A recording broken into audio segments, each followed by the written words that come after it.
मालिक ने कहाँ से आया, कैसे किया, वो ऊपर वाला ही जानता है सर। और उसको साथ लेके मैंने काम किया, जैसे बलराम सर ने बताया कि परमात्मा अपने साथ रखना है, उसको सारी जिम्मेवारी उसको सौंप दो, उसके भरोसे छोड़ दो। तो वो सब कुछ बस हम निमित्त मात्र है, बाकी सब कुछ परमात्मा ही करवाता है। और बहुत अच्छा काम चल रहा है अभी। और बलराम सर अगर है तो मैं उनको एक सीक्रेट बात बताना चाहता हूँ कि जब से सर जुटे हैं, एक्चुअली सर ने बताने के लिए मना किया था, नागेश्वर सर ने, कि भाई हमको काम से मतलब है, नाम से मतलब नहीं है। दूसरे लोग अपना जो नाम होता है, नाम के लिए कुछ न कुछ इधर उधर करते हैं, फिर अपना तख्ती लगाते हैं सब नाम के लिए। बहुत सब लोगों को एक व्यवहार ही है कि भी नाम अपना हो।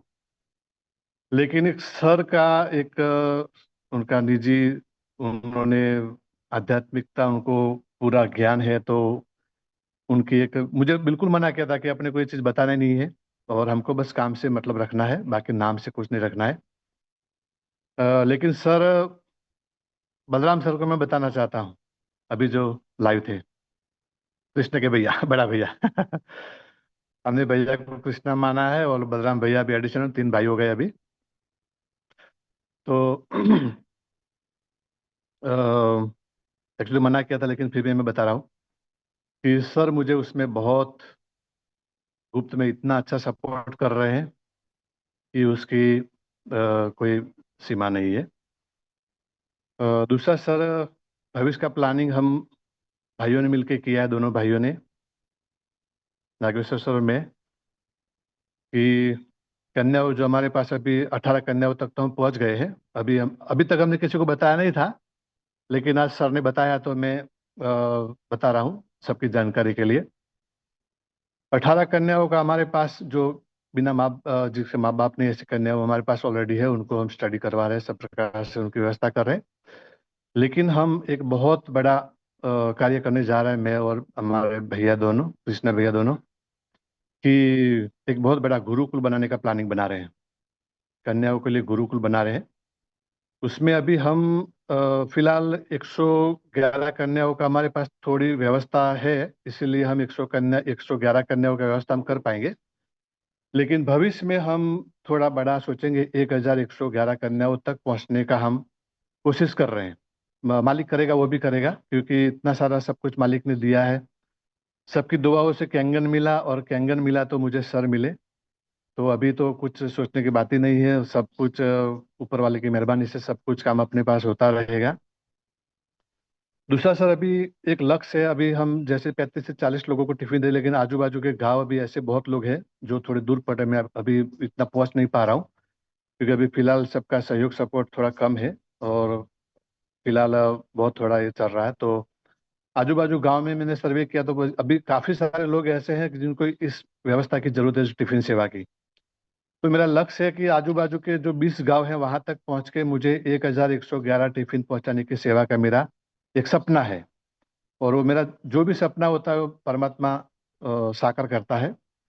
और दूसरा एक सपना अपना है कि 1111 गौ माताओं की सेवा करने के लिए एक बहुत बड़ी गौशाला बनाने की प्लानिंग है। और उसका ऑलरेडी काम अपना ले लिया है हाथ में हमने, गौशाला का भी।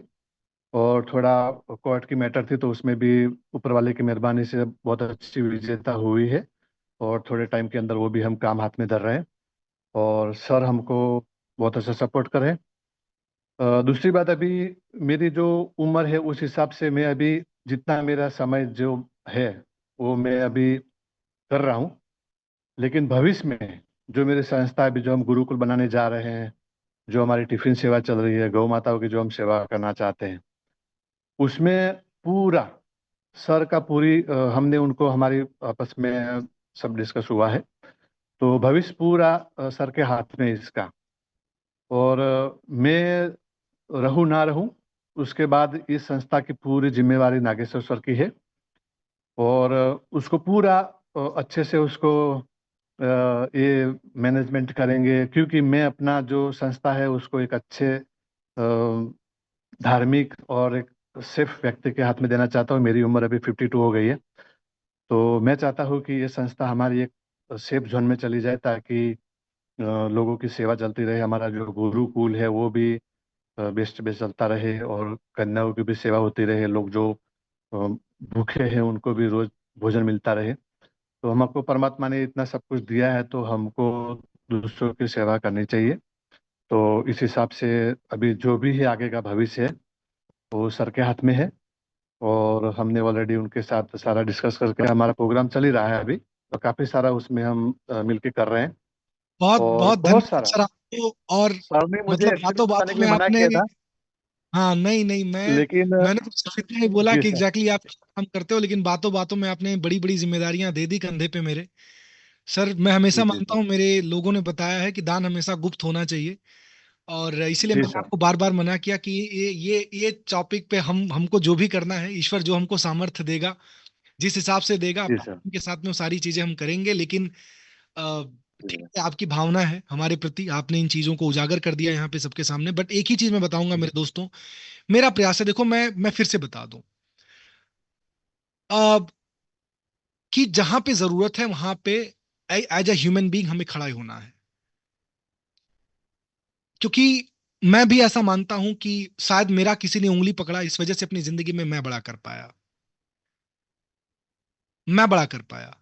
आज शायद किसको पता कि वो जो कन्याएं हैं, अ, वो कन्याएं अगर थोड़ा बहुत उनको हम सहयोग कर पाए या बैकअप कर पाए, और मैं आपसे भी गुजारिश करूंगा, क्योंकि ज्यादा सबका साथ, सबका अगर सहयोग मिलेगा तो शायद इन चीज को हम बहुत बड़े तौर पे कर पाएंगे।